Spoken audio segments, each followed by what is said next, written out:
जय हिंद। स्वागत है आपका इंडियन न्यूज एनालिसिस के एक नए एपिसोड में। रोज की तरह एक बार फिर से हाजिर हैं आपके लिए कुछ अपडेट्स को लेकर के जो आपके लिए जाननी ज़रूरी है।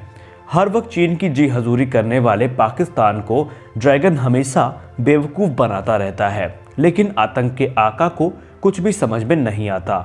चाहे कोरोना वैक्सीन हो या फिर हथियार, चीन ने हमेशा पाकिस्तान की पीठ में खंजर घोंपा है, लेकिन पाकिस्तान अभी भी इन सब चीज़ों से सबक नहीं ले रहा है और इसका परिणाम उससे समय दर समय मिलता रहा है।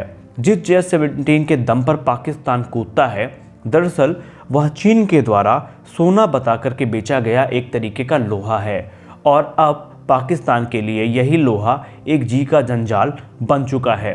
चीन ने पाकिस्तान को JF-17 थंडर ये कर दिया था कि यह कम कीमत वाला, हल्का और हर मौसम में मार करने वाला फाइटर जेट है, लेकिन हकीकत इससे कोसों दूर है और अब अत्याधुनिक हथियारों की तुलना में इसकी जो हाई मेंटेनेंस है और ऑपरेशनल कैपेबिलिटी है, ये पाकिस्तान के लिए एक सरदर्द बन चुकी है। जी हाँ, एक तरफ जहां दुनिया एडवांस फाइटर जेट की तरफ जा रही है, वहीं पाकिस्तान का सो कॉल्ड JF-17 जो कि एक अपने आप में अत्याधुनिक फाइटर जेट है, पाकिस्तान के नज़रिए से अब उसकी जो हाई मेंटेनेंस है और ऑपरेशनल अवेलेबिलिटी है, ये पाकिस्तान के लिए एक सरदर्द बन चुकी है।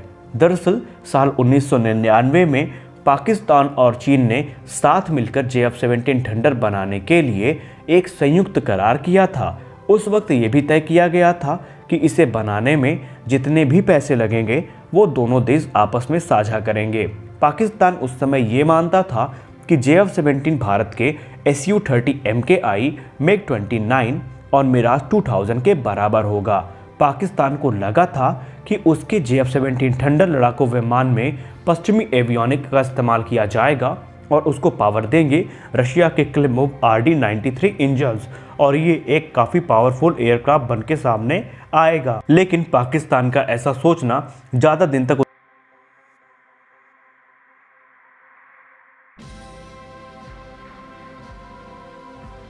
कन्वर्ट नहीं हो पाया। दरअसल पेंटापोस्टगामा की एक रिपोर्ट में इस बात की जानकारी आई है सामने कि पाकिस्तान का JF-17 अधिकांश इलाकों में टारगेट को हिट करने में विफल रहा है।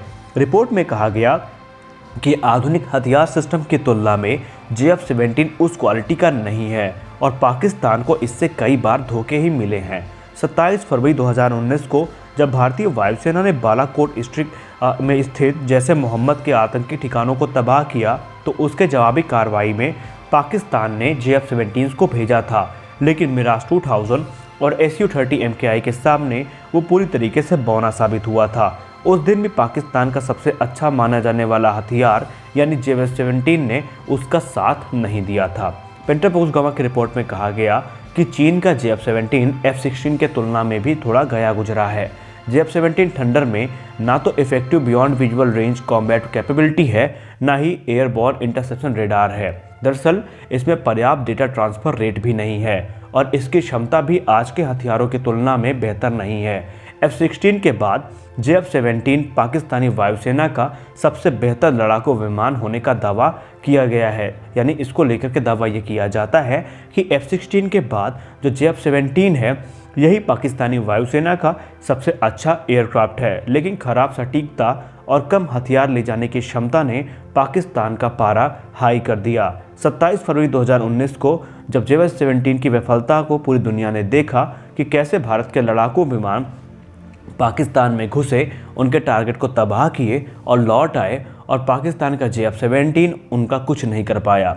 आपको बता दें कि पाकिस्तान की तरफ से एक दावा किया गया था जिसपे उन्होंने ये कहा था कि पाकिस्तान के JF-17 ने भारत के Su-30 MKI को मार गिराया है, लेकिन कभी भी इसके पुख्ता प्रमाण पाकिस्तान ने नहीं दिए। पुख्ता प्रमाण की बात छोड़िए, ये सिर्फ मनगढ़ंत कहानी थी और बाद में पता चला कि जिस एयरक्राफ्ट को वो भारत का दावा कर रहे थे, वो खुद पाकिस्तान का ही JF-17 थंडर था, या ये कह सकते F-16 था, सॉरी।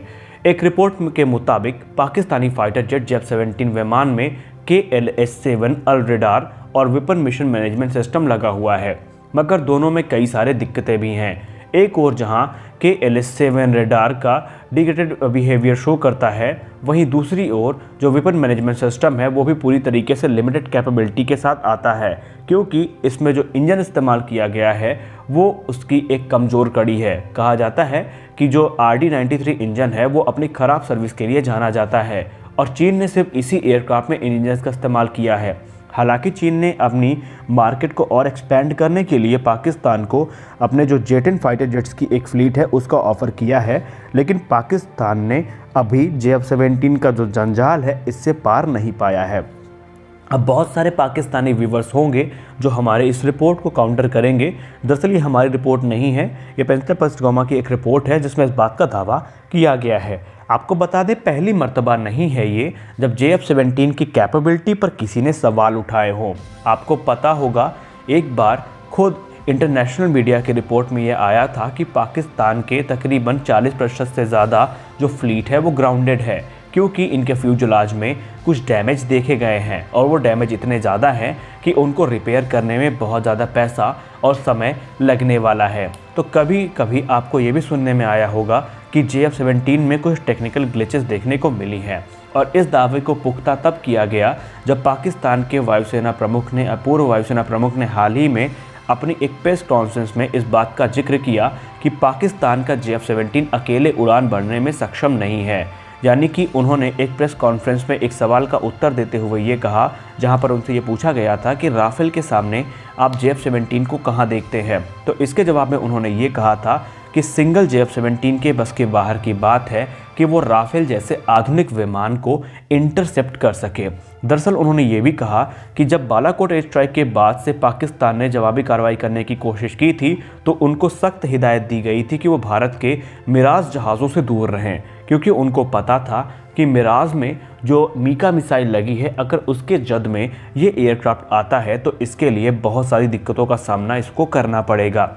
यही नहीं, उन्होंने ये भी कहा कि अगर आप बात करते हैं इंडियन एयरफोर्स के राफेल जेट्स की कैपेबिलिटी की और F-16 और JF-17 की कैपेबिलिटी की, तो इसमें ज़मीन आसमान का फ़र्क है। उन्होंने कहा एक बार को हम ये मान सकते हैं कि राफेल या F-16 की जो लड़ाई है वो हो भी सकती है, लेकिन JF-17 को इस लिस्ट से जोड़कर देखना थोड़ा यहाँ पे गैर जिम्मेदाराना होगा। एक तरफ जहाँ JF-17 में कम थ्रस्ट और थोड़ा डिग्रेडेड एवियनिक्स का इस्तेमाल किया गया है, वहीं राफेल के जेट में जो राफेल जेट्स हैं उसमें हाई थ्रस्ट है, हाई मनूवरबिलिटी है और एडवांस रेडार इस्तेमाल किए गए हैं, जो हर पैमाने पर JF-17 से ज़्यादा अच्छे होते हैं।